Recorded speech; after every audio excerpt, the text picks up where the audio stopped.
share Well. my.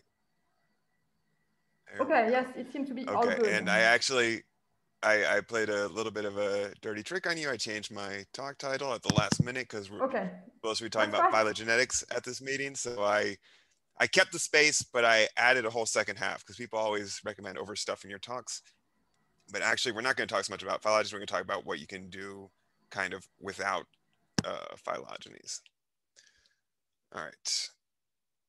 So first half of the talk, how can we learn how individuals move around? Simple question, nothing to do with genetics. You'd want to just like watch them move. And if, we're talking about birds or something, you can do that. But in general, it's really hard. If we're talking about microbes, you're not going to be able to see them. If you're talking about plants, you're not really going to see the pollen dispersal. And in particular, I mean, I think we all understand right now when we're stuck at home that some rare long-range dispersal events can be really crucial to the spread of populations and population dynamics. So even though it's not a genetic question at all, our best hope is to find the traces of past movement in genetics, somehow use sequencing and infer it from diversity. I'm going to talk about some work that my student Tyler Smith has done, and almost all of this you can find on bioRxiv, but at the end I'm going to talk about some stuff that we're still very much in progress and we don't really understand. Okay, so what we want to do is use relatedness between individuals to infer how they're dispersing, how they're moving around. And the basic intuition behind this is that individuals who are closer together are more likely to share an ancestor recent in time than individuals who are far apart. Their ancestors are more likely to be ancient in time. And over time, you get more opportunities to acquire mutations. And so the idea is that the relatedness, how few mutations there are between a pair of individuals, gives you a measurement of the time to the most recent common ancestor. Uh-oh, I'm getting stuff cut off on my screen. Okay, here we go. Much better. Sorry about that. Okay. Right, and so it depends on the mutation rate, and you could learn about the time to the most recent common ancestor. The title is still cut off. I mean, oh, it's not, thank you. Not a huge problem, but yeah, this is good. Yeah. Okay. So and I should just point out here, one cool thing is this mutation rate. We can actually manipulate that as a variable by looking at different window sizes. And this is not original to us by any means, decades old, but the way that people do this is that they assume that dispersal is short range, and then you can show that relatedness has to fall off exponentially with distance. But the problem is, like, when you actually do look at birds or some other population where you can actually watch them disperse, you find that actually they do long range dispersal. This does not look like purely short range dispersal, that you find some individuals moving just about as far as you can measure it. And then when you look in those same populations, you find, sure enough, that relatedness, in this case, we're calling it identity by descent, same thing, does not fall off exponentially. It has this long tail where even very distant pairs can be closely related. Okay, so our idea is, okay, these things are probably related. So just as a starting point, let's say that the jump distribution, how far individuals move in a generation, has a power law tail with some exponent set by a parameter alpha. And now we want to understand what patterns of relatedness would this produce. So in our model, we trace lineages back in time and we watch them either coalesce, share ancestors, or mutate. And we try and make this model as simple as possible. So we just assume they're in like an infinite space. They mutate. Alpha controls how long range the jumping is. There's some generalized diffusion constant, d sub alpha, and there's some population density that determines when two individuals are close by, how likely are they to share a common ancestor. Really, the key one here is alpha that I'm going to hit. And when you put these parameters together, there's kind of a characteristic distance, x bar. When individuals are much closer than that, we expect them to be pretty closely related. And then when they're farther than that, we expect them to not be so related. Basically, what X bar measures is how far are you likely to move around in the time 1/mu before your genome starts mutating. And just to give you some intuition, here are some examples of different trajectories. So small alpha, very jumpy, larger alpha, more short range. And what do we find? It's actually a really simple relation.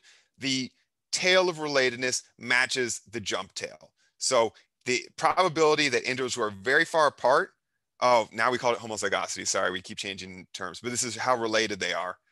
The probability that they are related when they're very far apart follows a power law, and it's essentially the same as the jump kernel.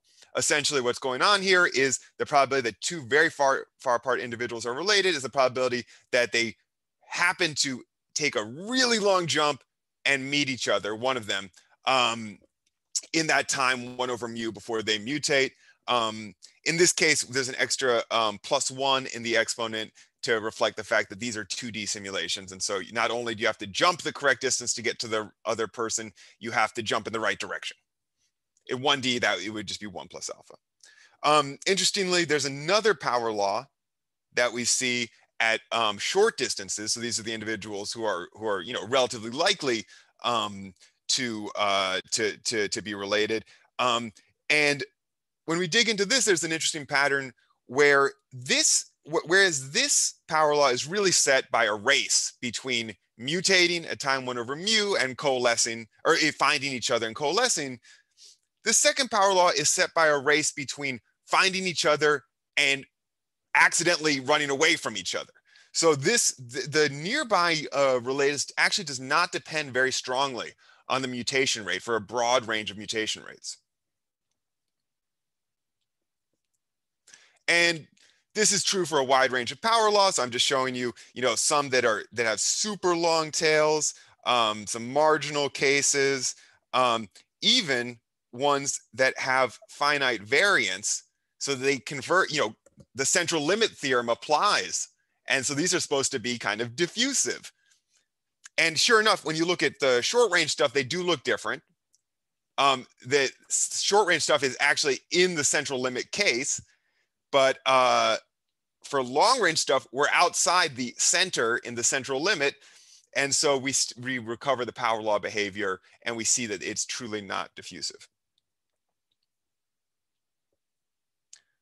Okay, so that's all the part that is you can read online and that we understand real well. Now we get to the hard part. And for the rest of the talk, I'm going to be talking about stuff that we really don't understand. And it's preliminary, and a lot of this stuff is actually, I got the plots today. So I'm just going to gesture here. I'm going to say we're actually now trying to do the inference. And one tweak that we're using, instead of looking at just pure, hey, do bases match, have these individuals mutated, we're instead looking at whether they share long blocks on the genome that are identical. And the reason for this is if you want to catch all the mutations between a pair of individuals, you need to sequence their entire genomes. And there's not that many data sets like that's a lot of work. Well, I mean, there's a lot, but there's fewer than ones where people just sequence a set of SNPs across the genome, places where they know that there's likely to be polymorphism. So now then you're going to miss most of the mutations because you miss most of the genome, but you can really easily detect recombination events. And it turns out that the math is almost exactly the same, so that all carries over. And now the cool thing is every pair of individuals, you get a whole distribution of block lengths, short blocks, long blocks, and your model should be able to fit all of that. It works great in simulations. Here's some real data where it's much messier. So this is from the PopRes data set. This is specifically Eastern European people.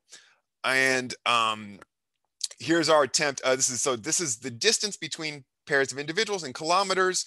And then this is kind of how many blocks of identical sequence do they share for different sizes of blocks. So short blocks up to long blocks. So they share a lot of short blocks, which are ancient ancestry, not so much long blocks, which are more recent ancestry. Not a huge dynamic range here, but to the extent that the block lengths measure different times, shorter stuff is older, longer stuff is more recent. You know, it's very noisy. You know, you can see, for instance, if we look at these, 9 centimorgan blocks, there's some down here and there's some up here. They're all over the place, some up here. But the best fit that we have right now is actually diffusive. Alpha equals 2. So this is not super long range migration, but I should say this is very preliminary, and actually this inference is pinned. The model that we were using here couldn't go below alpha equals 2, so it might be actually, couldn't go above alpha equals 2, so it might be that even shorter range power laws would be a better fit, or even higher exponent power laws would be a better fit. So I just want to end this first part of the talk by saying, with a request. What data sets should we be looking at here? So what do we want? We want data sets where there are a bunch of individuals so we can get good statistics, and there's a big range of distances. So there's some individuals who are sampled very close to each other, other individuals who are sampled very far from each other, at least an order of magnitude range, ideally 2, if possible. And we would like to have somewhat stable demography. I mean, obviously, humans in Europe, that's not super stable. It seems reasonable, though. We're not going to do like, COVID or something like that, where it's just exploded. And obviously you have to worry about the fact that it all came from one place in the very recent past. And if you know somewhere we wouldn't have to do a lot of bioinformatics, Tyler already has a job doing another form of long range dispersal, building airplanes. So he's moving on quickly, and so he would love to have a data set that he can just jump right into. But longer term, we're happy to do the legwork on it too. So please, if you have any thoughts, let us know. Okay, so second part, where we're doing kind of large bacterial data set. So what can we learn from a data set of 70,000 bacterial genomes? And this is work done by my postdoc, Rohan Mehta, in collaboration with Professor Tim Reed here at Emory. Okay, so Tim and his student, Robert Pettit, have put together this database, Staphopia, which is essentially every high quality published Staph aureus genome. Staph aureus, it's a very common bacteria, lives on skin, opportunistic pathogen, causes MRSA. MRSA is methicillin resistant Staph aureus. The core genome is about 900 genes, pangenome 6,000 around, typical genome size, couple megabases. Here's a picture by Katya Kula's student, Mike Martin, of the database, drawing a tree, and it's kind of colored according to whether they're methicillin resistant or not. All right, so what can we learn from this? What I'm going to talk about here is what genes have epistatic interaction or some form of linkage between them that's caused them to evolve together. But we could also imagine that we could ask questions along the lines of what we just heard about from Alessandro and what we're going to hear about tomorrow from Eric, whether we can understand this population structure in some way that goes beyond the tree on the previous slide. With such a big data set, hopefully we can also look at how whatever processes we're looking at change in time and across the tree, because we can look at subsets of the data and still have enough statistics to say things. And really what I would like to do is come up with some new ways of looking at these big population genomic data sets, because I think, from the other talks in this workshop, we're learning that the simple tree picture just doesn't cut it. Okay, so big issues here that we really have to watch out for: terribly biased sampling, right? This is, if you take everything, you're getting whatever biases are out there in the sampling. We can partially address this, but huge caveat. And again, if you take everything, most of it has very little metadata. You can restrict to just the sequences that do have metadata, but you lose a lot of it. Okay, so let's just focus in on this one question. Which genes are gained and lost together and why? And when I say why, I mean, is it because they are together on the genome and so they get transferred together? Is it because they have some kind of direct functional interaction? Or is it because they kind of they're good in the same environments? Those are all possibilities, and we'll see actually all of those explain it. Okay, so your kind of naive approaches are not have some issues. So you can't just do pure correlation across, are these things correlated across the whole data set? Because you need some phylogenetic correction.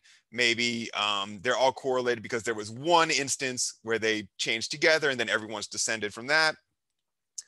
A pure phylogenetic approach, there's too much sex. Things are not following the phylogeny perfectly. There's very smart methods that deal with these issues and are built for problems just like this, but they aren't thinking that you're asking about like all pairs of genes in the genome in a data set of tens of thousands of sequences. They don't work on that. So we want a simple score that is really going to zoom in, and we could always downsample the data and then apply one of these existing methods, but what would we lose there? We would lose the recent evolution. We'd be able to see the deep splits in the tree, but not the recent one. So let's focus in on what this data set allows us to do, the recent evolution. And basically what we want is, instead of doing, tree wasp, bacterial GWAS, we want to do a bacterial sibling study, where we look at close pairs of bacteria and ask, okay, hey, if you differ in one gene, what other genes are you also likely to differ in? And there's a lot of technical issues here that I'm just going to skip over because we're still working them out. Let me just give you an example of the kind of question you might want to ask.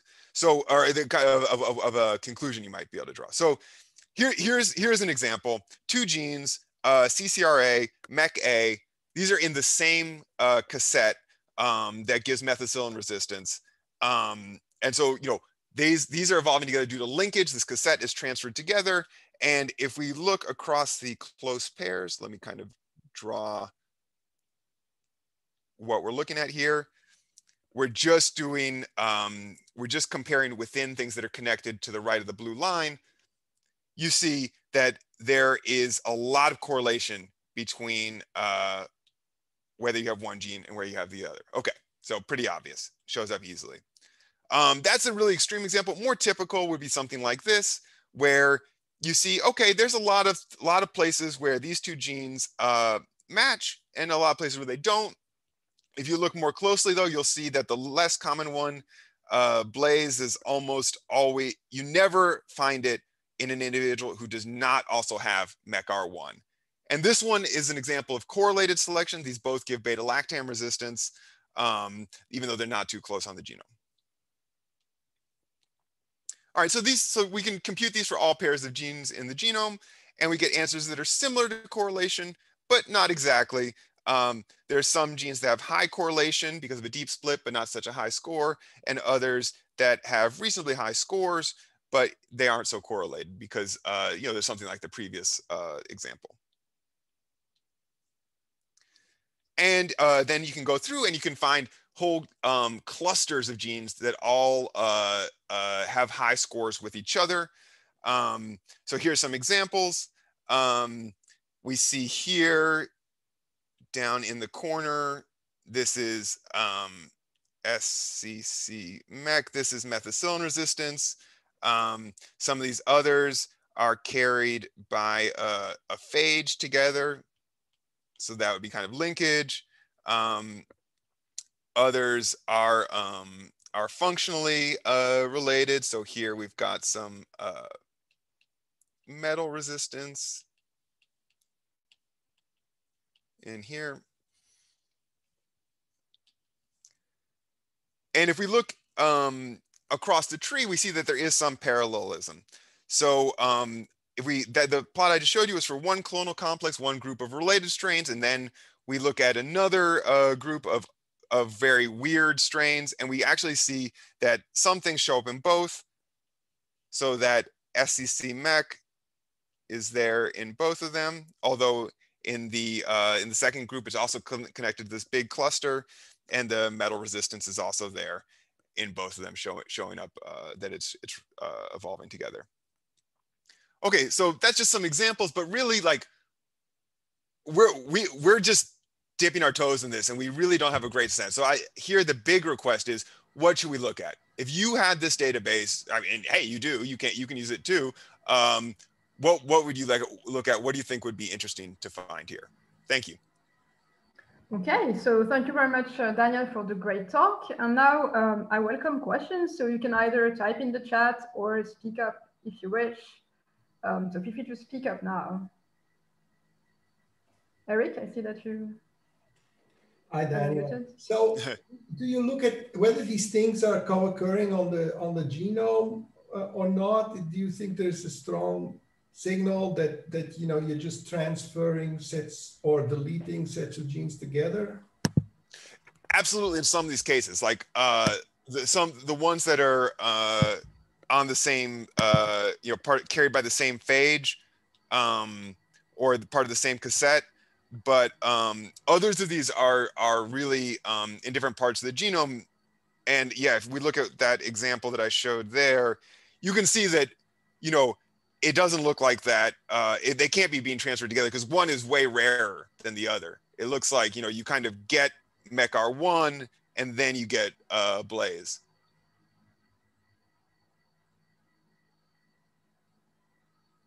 Okay.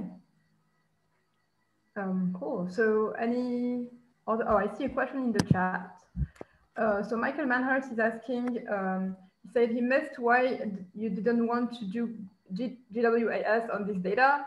Do you have any measured phenotypes? Right. Okay. So in this case, we're treating kind of each gene as a phenotype for all the other genes. So we ask, like, you know, our trait might be, do you have Blaze, right? And then we look through the whole rest of the genome, and we see what other genes predict whether you have that gene or not. Okay, so that you can do a standard GWAS there. Just the problem is there's too much population structure here. If you do that, like, everything shows up as significant because you know, there's some split deep in the tree where the two genes evolve together, and then that shows up in tons and tons of sequences. And then, but again, there are smart methods that try to actually simulate the tree with recombination, but those get too expensive if you're doing a massive data set and you're doing like all pairs of genes. So instead, we actually don't, I'm showing the tree here, we actually don't use the tree. We just need pairwise distances to find who's closely related to who. And we don't need to simulate evolution at all because we're doing this kind of sloppy, just, hey, are you the same? Are you different? Okay, cool. Can I ask? Yes, sure. Sorry, I'm on a computer where my camera doesn't work, but yes, go ahead. Fascinating talk, Daniel. I was wondering, if you kind of forget the tree structure but just look at the genomes, is there clear sort of, you know, subtypes that you see, or are they kind of, do they reoccur in different places of the tree, kind of on a, I guess, bigger picture than pairwise associations? Is there signal that way? Yeah. You know, I mean, that's a great question. It's something that we're still looking at. I mean, so it's well known that there is clustering. So these are, so this here is a picture of just one clonal complex, like one well-known cluster of strains. And this analysis is just within that clonal complex.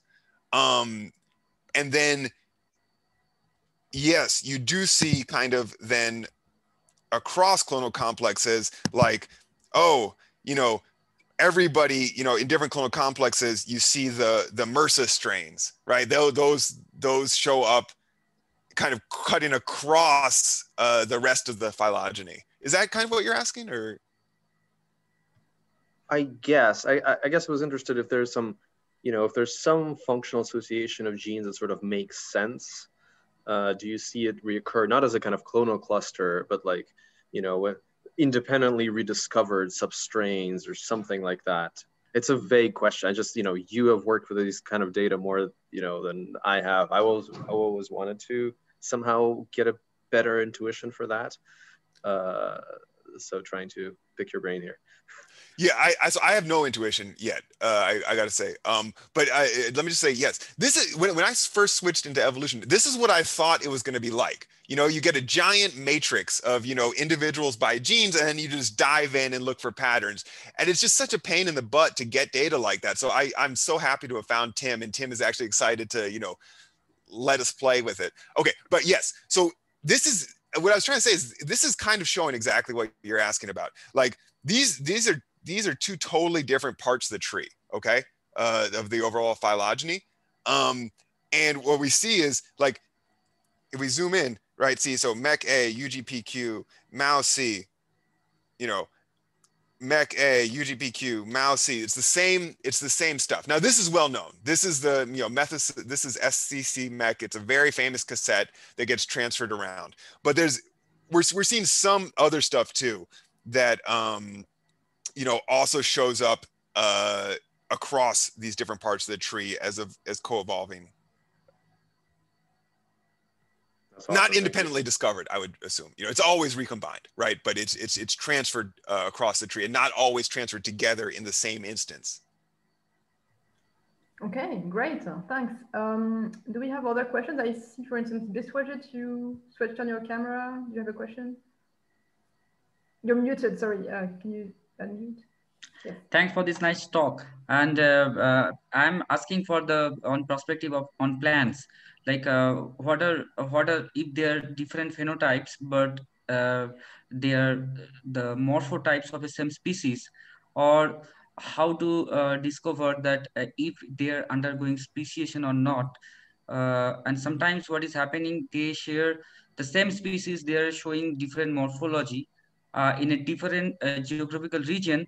And I have also seen the same species is showing the different morphology at a same particular place.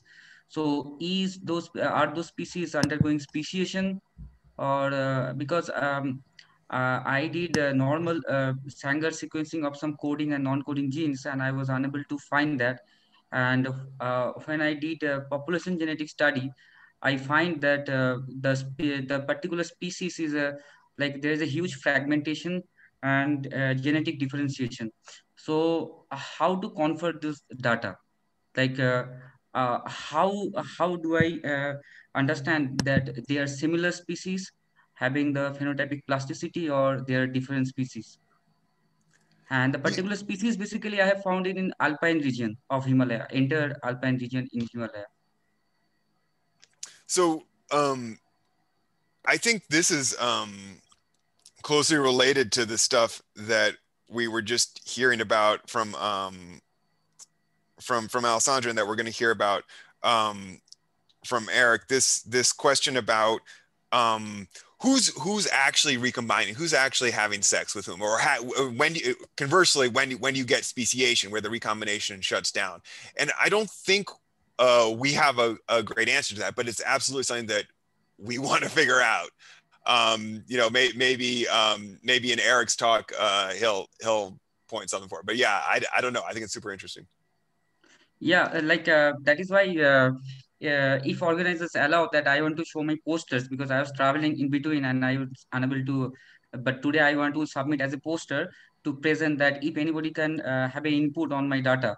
So how should I proceed? Because during my PhD, I was unable to differentiate between if they're complex species, or if they're different species, or they're similar species. So there's a huge diversity. But yet in NCBI also, when I was submitted my data, there are some taxonomical disputes. And when I submitted my paper from University of Edinburgh, they published as a same species. So different authors are submitting their genes under the name of different species name. But I was unable that because in alpine environment, they are showing huge variation. And I have seen the transitional species also having the different morphologies. So we can chat later, or I can show you my data, like how those complex speciation is happening. Like I was quietly unable, and my work is totally stuck, and I do not know I have to do the chloroplast genome sequencing, or mitochondrial genome sequencing, or whole genome sequencing. So I do not have any idea. Yeah, I mean, Yes. I think this is the kind of like great discussions for our break later in the gather space. So thanks, Biswajit, for this. Thank you. For proposing this. I think we should move on to the next speaker. So